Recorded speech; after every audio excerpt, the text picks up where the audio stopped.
Shadow the Hedgehog has, coincidentally, been out of the spotlight of the Sonic series for quite some time. After enjoying years in pivotal roles in the PS2 and GameCube to early 360 and PS3 days, Shadow has spent the majority of the last decade relegated to guest appearances in spin-off games. But now, he's back, baby, and cooler than ever. Shadow Generations was developed by, no surprise here, Sonic Team, and directed by Katsuyuki Shigehara, who previously spent the last 10 years in Mario and Sonic at the Olympics jail. Gameplay-wise, Shadow Generations is similar, but not the same as Sonic Generations. It takes after the Boost era, which describes the gameplay of 3D Sonic games starting with Unleashed and ending with Sonic Forces. In the Boost games, Sonic controls like a car that can homing attack. Although, at this point, I'm pretty sure homing attack is a feature that's promised to be coming to Tesla in a couple of years. When exactly? Don't worry about it. The car style controls make sense given the level geometry. Since you have to blast straight forward, this style has more in common with Mario Kart than with Sonic Adventure. It's not without its downsides. For instance, any segment where you have to move slowly is downright painful to control. Shadow Generations doesn't cure the Boost formula of all its ills, but it is the best iteration of this gameplay style we've seen yet. In developing this title, Sonic Team was able to pull from over 15 years of trial and error, doing more of what works and less of what doesn't, and it shows. One important change that Shadow Generations brings is that it divides the 2D and 3D gameplay into separate stages, Act 1 being 3D and Act 2 being 2D. You might say, wait a minute, Jack. Sonic Generations already did that with classic and modern Sonic.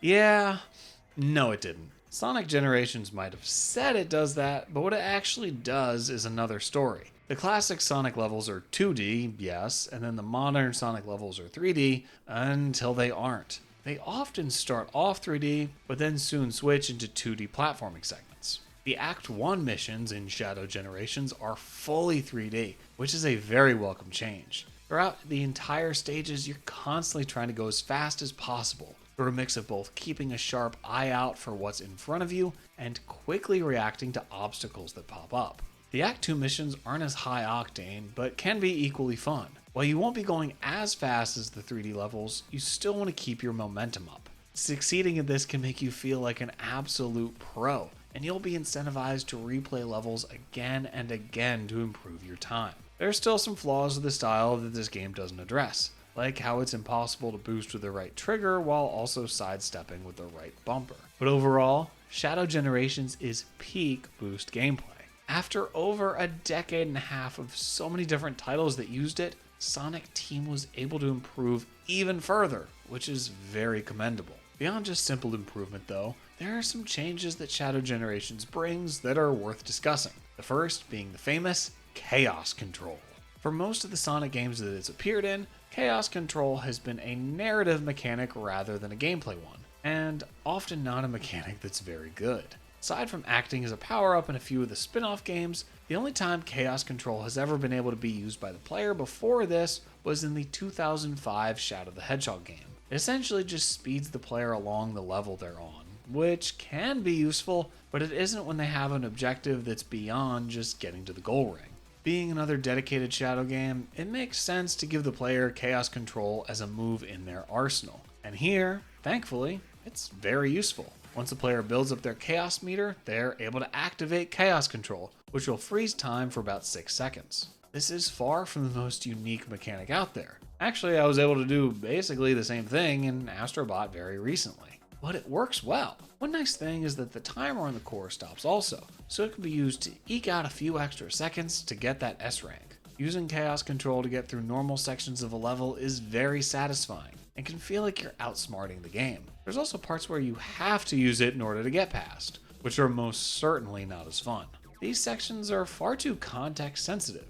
You're just doing what the game is telling you to do, so there's no creativity or thought involved. But Chaos Control is a great addition nonetheless, and it's awesome to see Shadow's signature move finally be implemented into a gameplay mechanic. New additions to Shadow's abilities are the Doom powers, unleashed in him through Black Doom's DNA. The big ones are Doom Surf, Morph, and Wing. Surf is pretty basic, it just allows Shadow to skid around on water. Makes me wonder if Sonic Team was playing some Mario Sunshine while making this game. Doom Morph is a bit deeper, which fully transforms Shadow into a Black Arms alien. With it, he can move through and up goo in a manner that's very Splatoon coded. You can also use it to grapple onto certain points and swing, which is cool, but ultimately not as useful as the homing attack. Final power, Doom Wing, is essentially this game's answer to Supersonic. Once you have 50 rings, press both bumpers to grow wings, and then you can fly through the air. Your rings will slowly tick down until the power runs out. This one is also pretty underwhelming. It looks very cool and plays a role in the final battle, but in the end it isn't very useful. Overall, the Doom powers are neat ideas that are fun for a couple of minutes, but don't add to the experience in meaningful ways.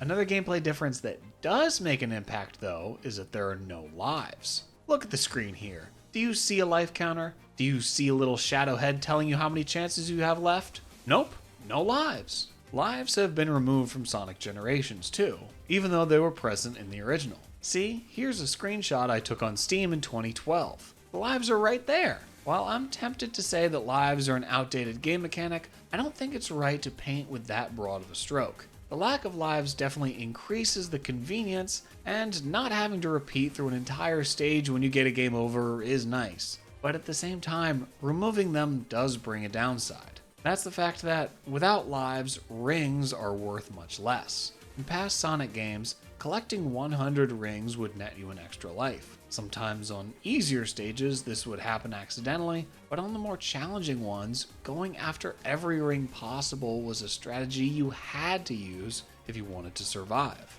In Shadow Generations, once you have a few rings, there's not really much point to collecting anymore. It just makes me a bit sad to be missing this aspect, because in the older games, the struggle to get 100 rings and then the reward when you do created a very fun and intense dynamic. A dynamic that's no longer present here. It certainly makes the rings less useful as a measure of health. It's always been the case in Sonic games that you only need one ring to survive, but here it's more true than ever. Getting a ring count up into the 90s and then getting hit might have been upsetting, but it's moments like that that push you to try harder to get better at the game. And this was a mechanic that was unique to Sonic games too. In Mario, you get an extra life when you collect 100 coins, but Mario doesn't lose coins when he gets hit, so the same situation can't apply. In terms of making Sonic Cross Shadow Generations appeal to a wide audience, I won't deny for a second that getting rid of lives was the right call. But on a personal level, I wish they were still there. Yes, a game over can lead to frustration, but that frustration will lead to the player being motivated to improve. For what it's worth, I've seen a few people online saying that there's a setting to enable lives, but I searched all through each menu and I couldn't find it. Maybe it'll be added in a patch at some point,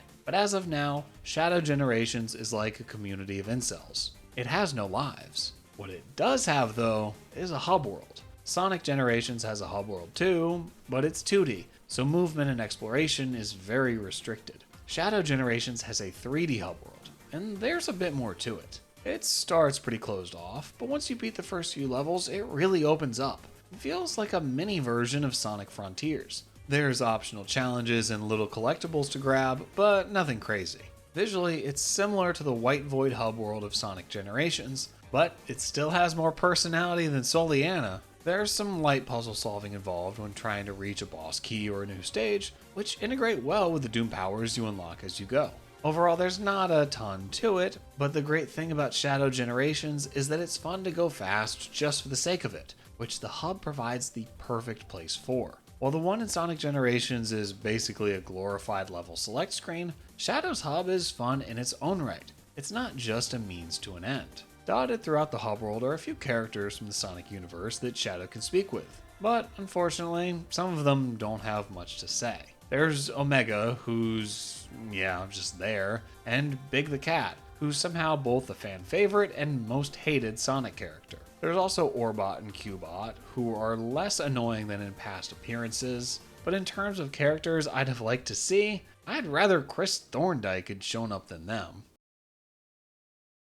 But there's a couple of characters in the hub that get and deserve special attention. Maria and Gerald Robotnik. These two characters should be very familiar to those who know Shadow's past, and it's very interesting to see them in the flesh here. Seeing Shadow interact with the two of them again is complete fan service, and I love it. Maria has always been more of an idea, a concept, than an actual character, so to see her for real and get an idea of her personality is wonderful. Also returning is Black Doom, the main antagonist of Shadow's 2005 game. In a game about Shadow's past, it makes sense to include him as he played a central role in Shadow's creation. But still, it feels surreal seeing a character that I had thought was long forgotten, back in a starring role. I'm always down for throwbacks, so in a game about throwbacks, it's cool to get the return of characters and settings from games that are coming up on or over 20 years old. Sometimes the amount of references can make me roll my eyes. I found you! Shadow! I found you, Faker. The blue hedgehog, of all places. That blue hedgehog again, of all places. Yeah, sorry, but that Chaos Emerald and I have a date with a monster. Well then, it'll be a date to die for. Well then, it'll be a date to die for. But in a game like this, I'd rather have too many references than too few. Besides, using the fake Chaos Emerald from Sonic Adventure 2 as a plot point here, freaking masterful.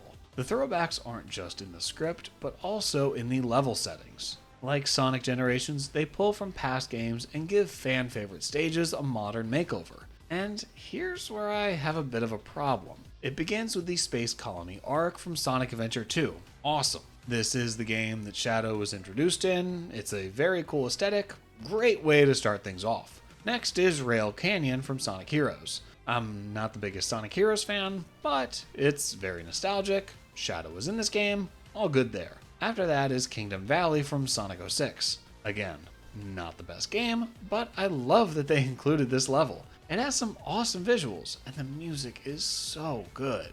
But then things take a bit of a turn, because next up is Sunset Heights from Sonic Forces. Why Sonic Forces? It's not old enough to be nostalgic, and it's not a good enough game to warrant getting a level. There was the episode Shadow DLC, but that could be beaten in 15 minutes. Sonic Forces just isn't a game I wanted to be reminded of here. But whatever, let's move on.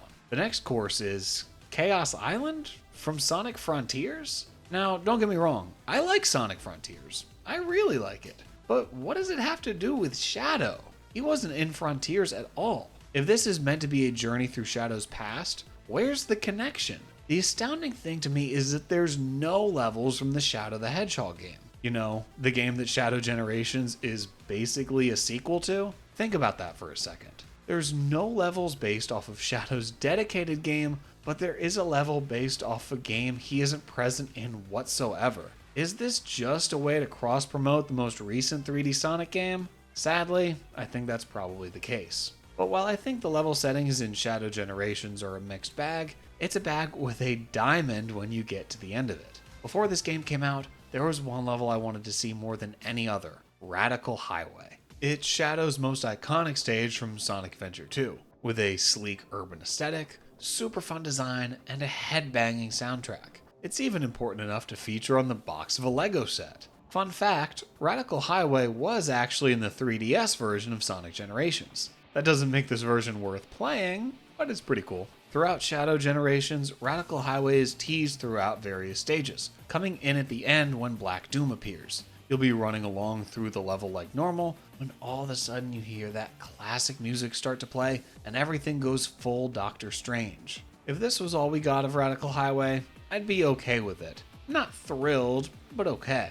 But then, oh boy, then we get it. Following a thrilling journey up to the top of the Black Moon in the hub world, we enter the final stage. It's kept a mystery until the level starts, and honestly, I did not see what was coming. But as soon as I saw that orange speed blimp, I knew I was in for a good time. Radical Highway was a highlight of Sonic Adventure 2, and so for it to act as the finale of Shadow Generations works fantastically. It's just as electric and gripping as ever. I played the original level many times back in the day, and I can see myself doing the same with this version. It's a superb conclusion to a very enjoyable experience. For a longtime fan of Shadow the Hedgehog, to see him starring in a game that's actually good, it feels nice. While the game is a deep dive into Shadow's past, at the end of it, I can't help but wonder where his future lies. In the larger scope of Sonic games, a sequel to Frontiers seems inevitable. But what does that mean for Shadow? Will Sonic Frontiers 2 have a secondary Shadow Frontiers mode? Or could there be something else? As much as I enjoyed Shadow Generations, I don't want Shadow's gameplay to remain a shadow of Sonic's. Shadow Generations is more of what's already a good thing, which I can appreciate, but I hope that he can someday break out of that mold. I was very excited to play this game, mostly because of the love I have for Shadow's character. But I hope that one day I can be excited for a Shadow game because him being the star means that he'll bring a unique gameplay style. If we don't ever get a Shadow the Hedgehog game with gameplay unlike Sonic's,